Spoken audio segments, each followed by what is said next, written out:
Why do we have to pay? Okay, it's a question that comes up quite a lot. You wouldn't go and do your food shop, and then at the end, once they've totaled it all up, go, oh, I'm not paying. If I don't have food, I'll starve to death. Yeah, you don't cancel your rent or your mortgage payment and then go, oh, but if I don't have a place to live, I'll be homeless. This is how we make our living, a vast majority of us. Even the ones that don't make a living from it, if it's a non-profit club, they still have to pay for the dojo. They still have to pay for the mats you're on or the equipment you're using.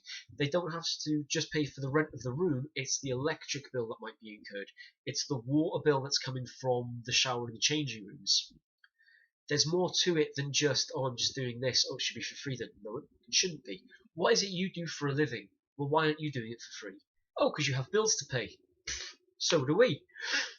The more time I can dedicate to teaching full time, the better we become at it.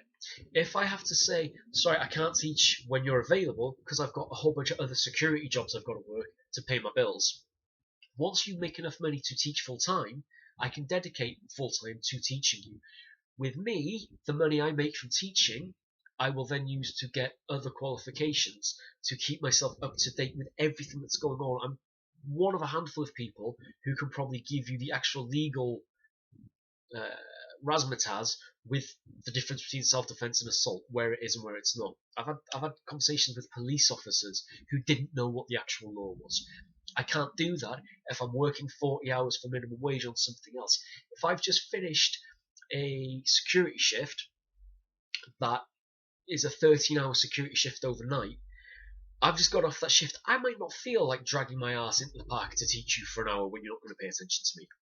If I'm doing this full time and I'm getting paid for it, then I can give you my full attention and I can do everything for you. That's where we're at with this. So it's very annoying to anyone who is self-employed when you ask, well, why do I have to pay for it?